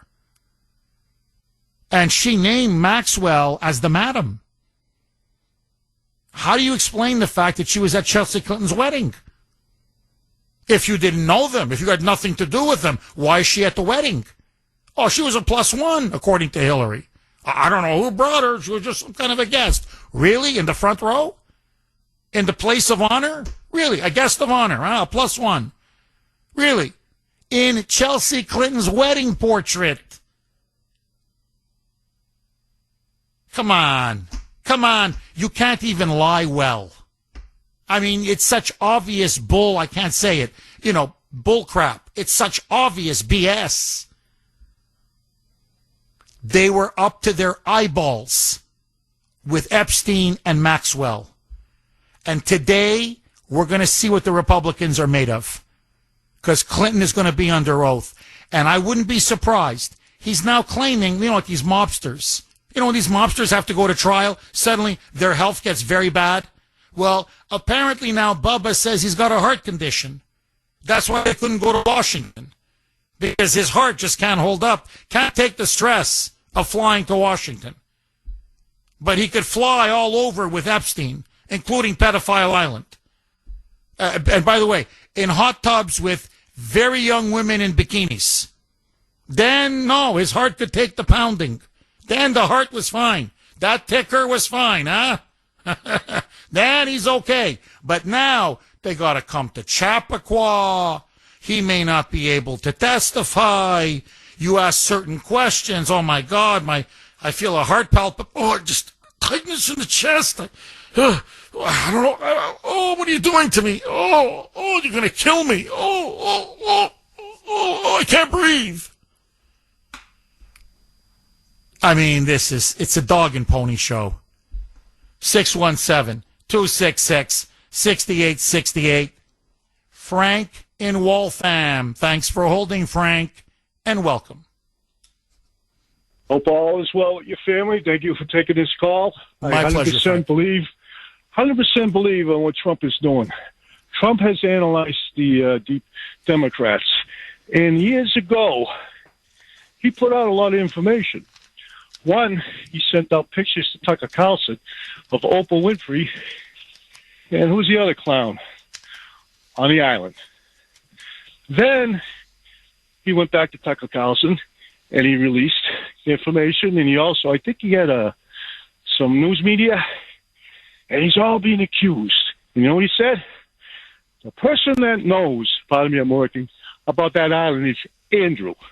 Now, I do believe, I don't know if you know the timeline, That's what, about 5-6 years ago? What's happened to Andrew? And what did you always say? He has to arrest people to wake them up. It took him all this time to wake people up. But what's the problem in Massachusetts that we were screaming about? As this is a deflection, now they're going to the states and they're in a destruction mode. For instance, Trump was supposed to stop mass saving here. He hasn't yet. That'll be held against him. Trump hasn't paid back my wife money. He's got a letter in the mail. That's going to be held against him. Trump was supposed to look into mass save, and Whittemore Healy raised the price of driving an oil truck from $500 to $5,000. Now, what's happening? My law enforcement friends that see this are pissed. They're retiring, and they say they've had it with Mr. Trump. He's doing a great job. He does not have enough people in the states to find out what they're doing behind his back. If he steps right in now, he will be glorified.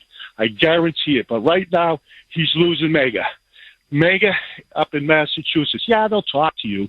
But when they heard you explode, we're under arrest. That's a red flag. You've done a wonderful thing doing that, because now they got around him. So the more they can deflect this, the more they can do destruction in certain states. And they're moving fast. If he comes in here and starts asking questions, how come you haven't stopped the bike lanes, which are making it havoc for servicemen like me to get to people's houses? I am losing 5 hours of sleep. What happens? I go home, hide the wife, fall asleep. I don't get to listen to you. I don't get to get full information. They are the master of deception. Please, Mr. Trump, kick some ass. You will have this whole state flipped. Oh, no question. Frank, very good call. Absolutely no question.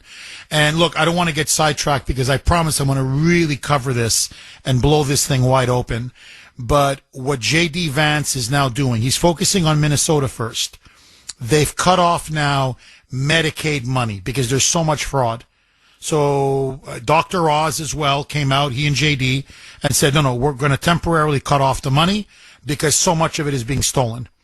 So to do a proper investigation, we're not going to keep sending check after check after check. JD is going to move to Massachusetts. I want you to look at Medicare funding in Massachusetts because this is what they're focusing on. Per capita, we are spending more on Medicare than any other state in the union. More than Maine, more than Minnesota, more than California. Not in total. California is a much bigger population, but per person, per capita. And I'm talking by thousands and thousands and thousands of dollars. It's raising massive eyebrows. People are like, what the hell are they doing in Massachusetts? How come they're spending this kind of money? There's fraud in the food stamp program. There's fraud in SNAP. There's fraud in Mass Health, Medicaid, and now they're finding it in Medicare. And we're looking at billions of dollars. And JD has now vowed he's going to zero in on 4 states. He's taken down Minnesota, he's taken down Massachusetts, he's taking down Maine, and he's taking down California. Because they know it's low-hanging fruit. It's so big and so transparent and so in your face because they've been so arrogant and so corrupt for so long. And he's going to drop the hammer. So that's why the Democrats are panicking. Because once this gets exposed, especially before the midterms, So the party now, the Democrats are starting to collapse on every front. And all Trump has to do now is just keep pushing and pushing and pushing. Mark in Peabody. Thanks for holding, Mark, and welcome. For taking my call. So I view you as my psychiatrist. Every day the topics, the names change, but the outcomes don't. We talk about it, and I see you next week. So Hillary is just a microcosm of what's going on in the country. I voted since I was 18 years old. Every election since 1972, I voted for Republicans. I've never wavered, never changed. And the underlying problem is that we have the Senate, the House, the presidency, and the Supreme Court. We have a majority in each one, and nothing gets done. So the problem is the reason why people sit out elections and don't vote the Republican Party is because we vote them in with high hopes. When Donald Trump came into the second presidency, he came out like a house of fire, one executive order after another. But what has the Congress done, or the Senate done, to promote any bills that will have staying power? Because as soon as if a Democrat takes office, all those executive orders will be reversed. And I guess I'm just disappointed. I mean, I'm a hardcore MAGA supporter, but I'm getting really disappointed because it seems like he can laser focus on foreign affairs, but he can't laser focus on this. So Hillary's just the latest, flavor, as was Tim Walz, Governor Frey, Mayor Frey. It doesn't change. So it gets to the point where you get very disillusioned about what's going to happen. And I just find that the Republican Party is feckless. Even when the 20 million people are pouring across the border, who got up and protested that like they protest things? And my last item is the SAVE Act has to pass. That should be the major focus of this presidency. It's the most important piece of legislation in this century, and absolutely term limits. So that's what I have to say. Thank you. Mark, brilliant. I'm telling you, brilliant. Okay? Not a home run, a grand slam. Brilliant. And let me tell you something. I'm going to take a lot of heat for this, and I know I'm going to take heat, but I've made a decision. Trump now is thinking about maybe bombing Iran, okay, to really just wipe out their nuclear program once and for all, and maybe topple the mullahs. Okay, maybe a regime change. We'll see. I'm going to oppose that. If they don't pass the SAVE Act, I am going to oppose the attack on Iran, and I'll tell you why. Exactly what you just said. The SAVE Act is the most important piece of legislation this century. It will stop voter fraud.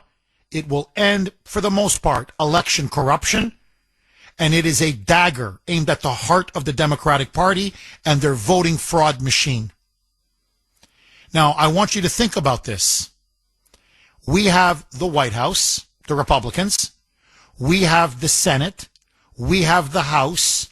And we have the Supreme Court. Over 95% of Republicans, over 85% of the American public, Republican, Democrat, Independent, white, black, Latino, support the SAVE Act. And John Thune, the Senate Majority Leader, is now telling us he can't get it done? That's what he said yesterday. He can't get it done. No. President Trump, I'm sorry. This is our war. I don't want another war. This is the war. This is the war that we elected you to fight and we elected you to win. You get on the phone with John Thune and you tell him, you don't pass the SAVE Act, you're finished. You're finished. And I'm going to replace you, or we're going to replace you with someone who will. 617-266-6868 is the number. Okay, I want to play very quickly 2 clips from Hillary Clinton's press conference yesterday, which now potentially could haunt her and Bill Clinton because she clearly lied. She lied under oath, and she lied again to the American public when, after the deposition was done, she then addressed the media. Roll cut. This was right after she finished. Roll cut 1, Mike. Well, I have just finished testifying. I answered every one of their questions as fully as I could, based on what I knew. And what I knew is what I said in my statement this morning. I never met Jeffrey Epstein, never had any connection or communication with him. I knew Ghislaine Maxwell casually as an acquaintance, But whatever they asked me, I did my very best to respond. Okay, those are both lies. Maxwell was much more than a casual acquaintance. That's a lie. And having no connection or communication or never meeting Epstein, that's another lie. Now, she not only doubled down, according to her, this is what she claimed, that she was on the record over a dozen times saying, again, remember, she's under oath now, that no, I never met him. I never had anything to do with Epstein. I don't know what you people are talking about. Roll cut 3, Mike. I don't know how many times I had to say I did not know Jeffrey Epstein. I never went to his island. I never went to his homes. I never went to his offices. So it's on the record numerous times. You went to his ranch in New Mexico. There's pictures. There's witnesses. There's even the estate manager who's now willing to testify under oath that he saw you and Bill with Epstein, not once, not twice. You guys did it summer after summer after summer. She's a stone-cold liar and a perjurer. And if Comer had any guts, he would cite her right on the spot for contempt of Congress, obstruction of justice, and perjury. So she needs to go to jail. What she said yesterday was a bald-faced lie. Heather in Maine. Thanks for holding, Heather, and welcome. Hey, Jeff, how are you? Very good. How are you, Heather? I'm doing great, thank you. These people are sociopaths. She, has to do this. She has to put the poker face on. She's dumb like a fox. I think this party, them all sitting down the other night with Trump, I just think they have to represent their constituents who are the illegals. So they can't stand up for Americans because they're all paid off by the Chinese and by Soros. You have to look at the bigger picture. And what they want to do is divide and conquer us. And the SAVE Act, like you said, is the most important thing that we have to pass this century. That has got to be part of American law, free and fair elections, without all this corruption. But yeah, this is crazy. Can you imagine if there was like a movie made, the real story about Bill and Hillary, how unbelievable it would be? It's so fantastical that Hollywood wouldn't believe it. You know the expression, fact is stranger than fiction? But you're right. Look, I love the word that you used. They're sociopaths. She and Bill are sociopaths. And just stand back for a second, Heather. Just let's assume for 1 second, okay? Let's suspend our judgment. She had nothing to do with Epstein. Never met him, never had contact, never had any communication, never went to his island, any of his homes, offices, nothing. So why did she and Bill fight tooth and nail 7 months to not appear in front of Congress? To the point that they were on the brink of being held in contempt of Congress, criminal contempt of Congress, which means they would have gone to jail. And at the last possible second, they said, okay, we'll testify. So if you're as innocent as you claim, and you're as clean as you can't claim, why did you resist and resist and resist for 7 months to the point that they were about to jail you? They had the votes in Congress to have a contempt vote. She would have lost, and then she would have been locked up and gone to prison. Everything about her story is bogus and BS. And it's obvious. What you saw yesterday was her attempt at a pathetic poker face. Joining us now, as she always does at this time, she is the co-founder, CEO, and president of Kelly Financial Services. And yes, that is her wonderful name, Kelly. Kelly, how are you? Good morning, Jeff. I am good. Technology is changing long-term care in this country, and artificial intelligence is part of that shift, from fall detection to predictive health monitoring and virtual doctor visits. These tools can help seniors stay independent longer, but innovation does not eliminate cost. Many home monitoring systems, safety upgrades, and extended care services are not fully covered by Medicare, and advanced care settings can carry significant price tags. That's where financial planning plays an important role. Preparation today can help families afford needed technology and structure long-term care coverage before a crisis. We have a complimentary investor guide titled, "Are You Looking Forward to Retirement? But What If You Need Long-Term Care?" It explains what Medicare covers, what it does not, and steps families can consider well before care is required. If you'd like a copy, reach out by phone or email us at kelly@kellyfinancial.org. Jeff, I'll continue this conversation tomorrow morning at 9 a.m. on Safe Money Strategies Radio. Do tune in or visit our website for the radio rewind. Jeff, have a wonderful weekend. My best to Grace and the kiddos. Thank you, Kelly. All the best to you and everyone at Kelly Financial. To get a free copy of that guide, and I urge all of you, if you can, do get it. Call now, 888-800-1881, 888-800-1881, or you can actually email Kelly herself personally, kelly@kellyfinancial.org. That's kelly@kellyfinancial.org. 617-266-6868 if you want to be part of the show.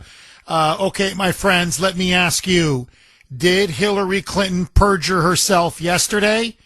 Do you think she will pay a price? Will she be arrested? Finally, will she go to jail? And what do you make now of their obvious, this is their new Russia collusion hoax. This is now their new strategy. Now they're claiming that Trump is a pedophile who allegedly sexually assaulted a 13, 14-year-old at the time teenage girl along with Jeffrey Epstein in the early 1980s in South Carolina. And they're claiming the FBI, and this part is true, interviewed this woman now, at the time the teenager, 4 times.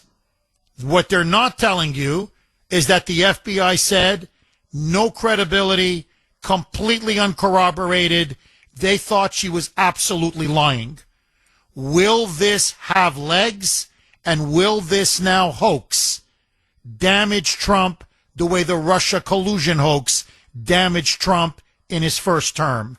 617-266-6868. Paul in Mansfield. Thanks for holding, Paul, and welcome. Hey, Jeff, how are you this morning?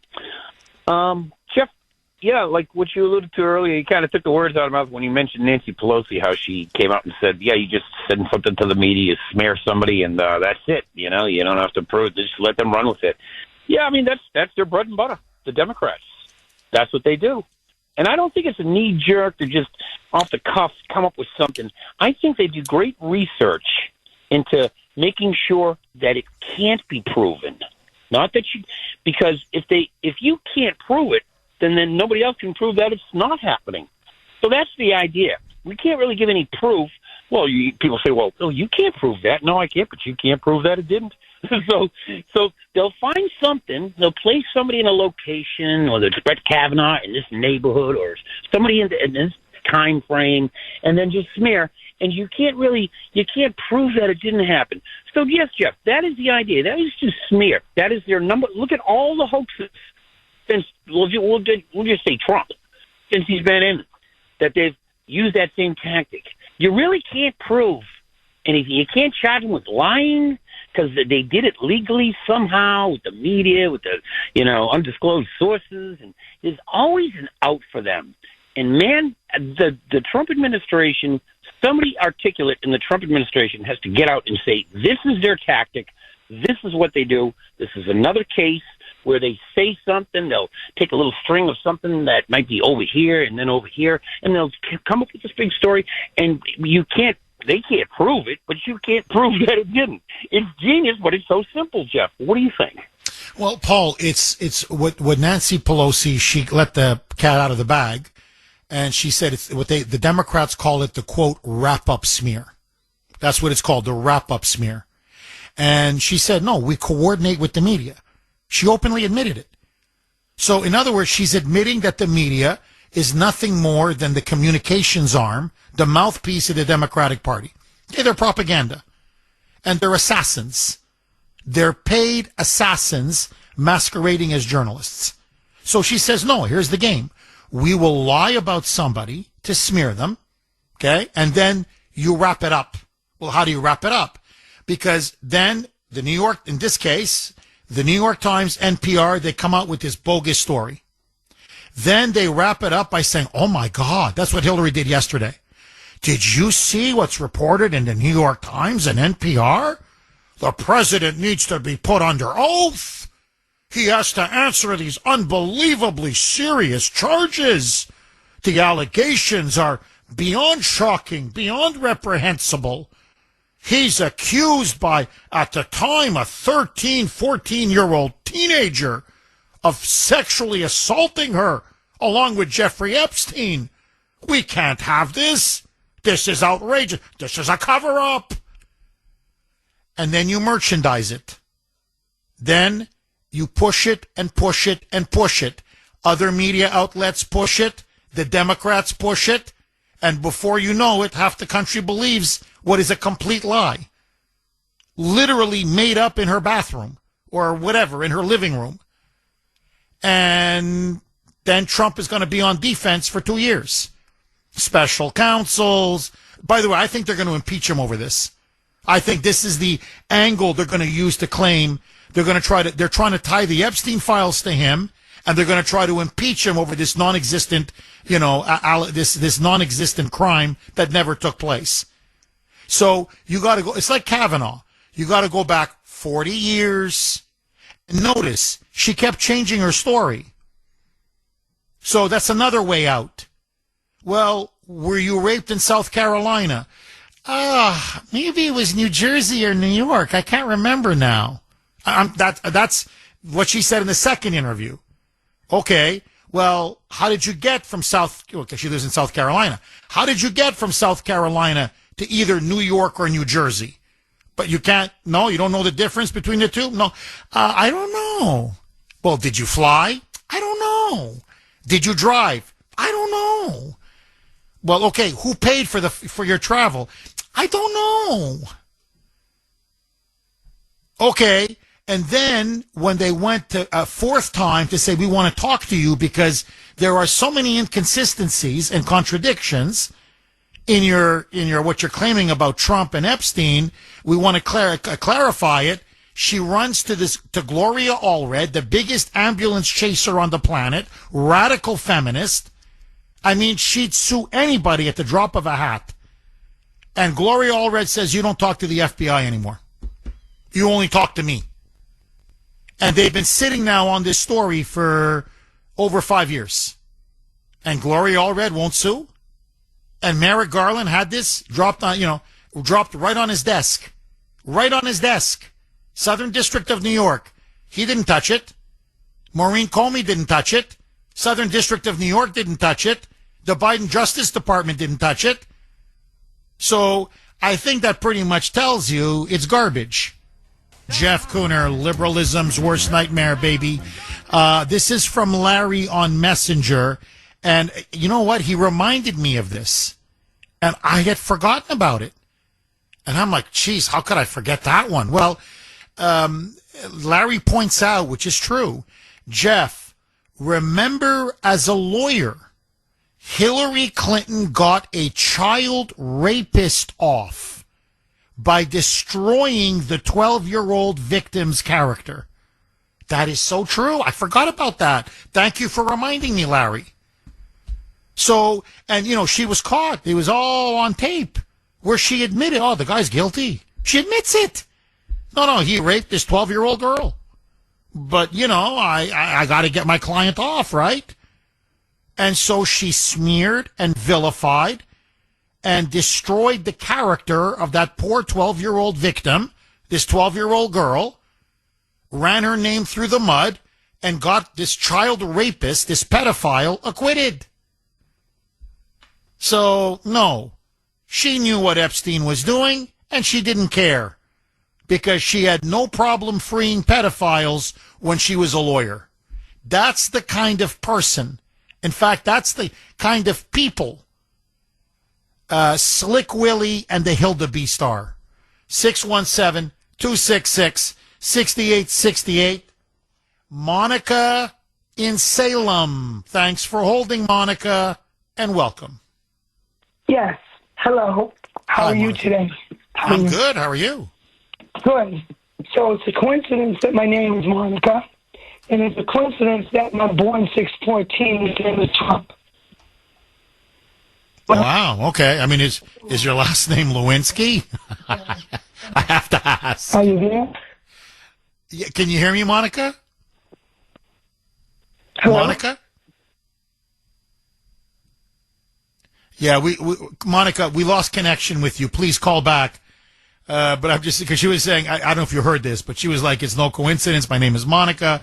Apparently her birthday is the same as Trump's. And I'm like, is your last name Lewinsky? That's the hat trick. Who am I going to go to, Mike?